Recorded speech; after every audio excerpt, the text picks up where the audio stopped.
written by John Masefield. CLM means the poet's mother name, that is Caroline L. Masefield. In this poem, the poet had described her mother's importance in his life. ये poem start करने से पहले मैं आप सबसे पूछना चाहूंगी, आप अपने मदर के बारे में क्या सोचते हो?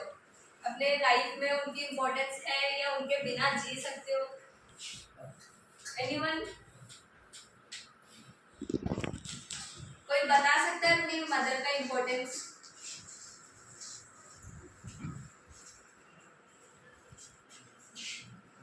तो मैं बता देती हूँ, हम मदर के बिना जी ही नहीं सकते।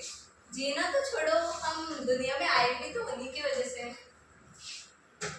तो पोएट ने पूरे इस पोएम में अपनी मदर की लाइफ के इम्पोर्टेंस, उनकी लाइफ में उन्होंने मदर ने क्या क्या किया और इन्होंने उन्हें क्या किया, वही सब बताया है। In the dark home where I began, my mother's life made me a man. Through all the months of human birth, her beauty fed my common earth. I cannot see nor breathe nor stir, but through the death of some of her.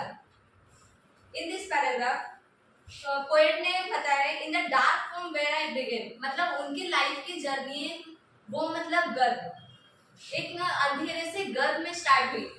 My mother's life made me a man, जो आज वो है वो जैसे भी हैं अच्छे बुरे, उनकी मदर की वजह से है।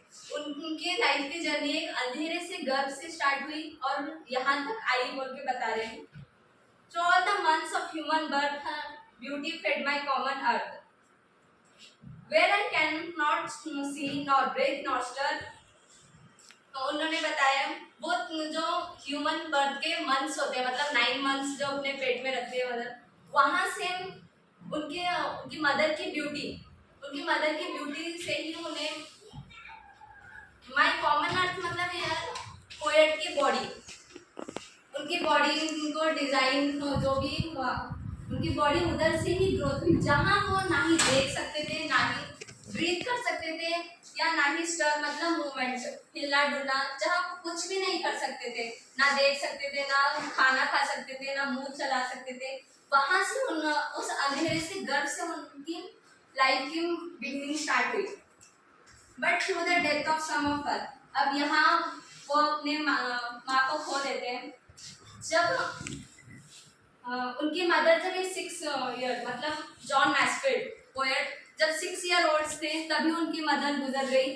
उनकी मदर जॉन मैसफील्ड की बहन लोराहा उनको जन्म देते समय मर गई, जन्म देते ही मर गई। तो उन्होंने तब उन्हें देखा और उसके बाद ये सब बताया। Down in the darkness of the grave she cannot see the light she gave, for all of her she cannot tell whether I use it ill or well, nor knock at dusty doors to find her beauty dusty in the mind. Grave मतलब कब्र। अब वो बता रहे हैं उनकी mother उन्हें छोड़ के चली गई, वो तो अब ऐसे एबल भी नहीं कि उसने जो मुझे जन्म दिया वो उसे देख भी नहीं सकती। उसने जो मुझे जन्म दिया या मुझे आज बनाया वो ये भी नहीं देख सकती कि उसने जो जो मुझे दिया वो मुझे अच्छे तरीके से यूज़ कर रहा हूँ या कोई बुरे कामों में यूज़ कर सकता हूँ। वो मुझे ढूंढने तक नहीं आई कि मेरे दरवाजों पे ना ही खटखटाई, क्योंकि वो धूल से भरा हुआ है दरवाज़ा है, या अच्छे कामों के लिए अच्छे कामों का दरवाज़ा है। If the grave gates could be under मतलब यहाँ open, she would not know her little son. I am so grown. If we should meet, she would pass by me in the street. Unless my soul face let her see my sense of God she did for me. वो ये बता रहे हैं अगर कभी कब्र के दरवाजे खुल गए तो उनकी मदर आई, तभी ये दोनों एक दूसरे को पहचान नहीं पाएंगे, क्योंकि जब उनकी मदर उन्हें छोड़ के चली गई, ये बहुत से छोटे से 6 साल के बच्चे थे। अब मैं तो बड़ा हो गया हूँ, तो मेरी माँ मुझे अगर देखी तब भी वो मुझे पहचान नहीं पाएगी, अब तो मैं पूरा एडल्ट बन चुका हूँ। शायद अगर हम एक दूसरे के आसपास से भी गुजरे तो हम एक दूसरे को पहचान ना पाए, शायद ही हमारे सोल मतलब आत्मा एक दूसरे को पहचान पाए कि मैं ही तुम्हारा बेटा हूँ, तुम ही मेरी माँ हो। हम एक दूसरे को देख के तो एक स्ट्रेंजर की तरह ही बिहेव करेंगे, हम पहचान नहीं पाएंगे, लेकिन हमारी आत्मा एक दूसरे को पहचान सकती है। What have I done to keep in my mind my debt to her and womankind? What woman's happier life repays her for those months of wretched days? For all my mouthless body bleached, air birds realizing hell was reached. अब poet कह रहे हैं, मेरी माँ से मैंने इतना सब दिया, लेकिन मैंने उसके लिए कुछ नहीं किया। उसका इतना बड़ा कर्जा मुझ पर है। मतलब her for those months of wretched days, मतलब वो बता रहे हो 9 months जो उन्होंने स्ट्रगल लिया, मुझे पालन पोषण किया, मुझे जन्म दिया, उसने इतना स्ट्रगल किया, लेकिन मैंने उसके लिए कुछ नहीं किया। For all my mouthless body bleached and birds realizing hell was reached. जहाँ मैं कुछ बोल भी नहीं सकता था, मैं पूरा माउथलेस था, वहाँ से उसने मुझे पालन पोषण किया और आज मुझे इस धरती पे लाया। फिर भी मैं उसके लिए कुछ नहीं कर पाया। And birds realizing hell was reached. मैं तो जन्म से पहले ही मोक्ष नरक में पहुँच गया था। मतलब ऐसे गिल्ट फील कर रहे हैं पोएट कि मेरी माँ ने मेरे लिए इतना कुछ किया, लेकिन मैं केवल थैंक्स तक नहीं बोल पाया। मैं माउथलेस था, मैं बिना थैंक्स बोले मेरी माँ चली गई, तो मैं उसे रिग्रेट करते हुए बोल रहे मैं तो जन्म से पहले ही नरक में पहुंच गया। What have I done or tried or said in thanks to that dear woman dead? Man triumph over woman still, man trample woman's right at will, and man's lust rules the world untamed. O grave, keep shut lest I be shamed.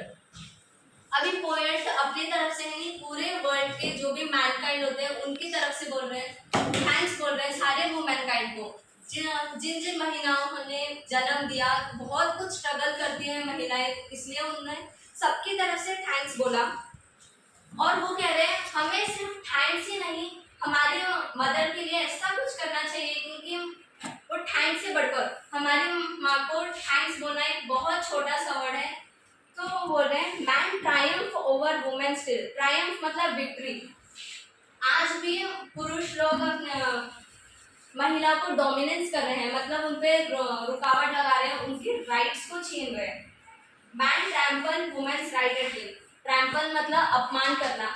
हम women's को उनके rights नहीं दे रहे हैं, उनको अपमान कर रहे हैं। सोसाइटी में बहुत सा अपमान होता है वुमेन के साथ, हम सबने देखा होगा या सुना भी होगा।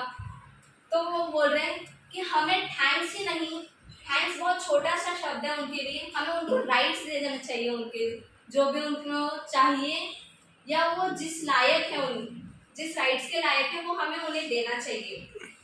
And man's lust rule the world untamed, मतलब मनुष्य की वासना पूरे संसार में घूमती है, हमें उन्हें राइट्स देना चाहिए। अब वो लास्ट को से बहुत गिल्ट में बोल रहे हैं, ओ ग्रेट कीप शट लेस्ट आई बी शेम्ड, मतलब ओ कब्र अब तू शांत हो जा, कहीं ऐसा ना हो मैं पूरा लज्जित हो जाऊं, मतलब ऐसे पूरा शेमफुल ऑलरेडी मैं हूँ और इससे ज़्यादा मुझे शेम मत कर, ओ कब्र तू अभी शांत हो जा, बस।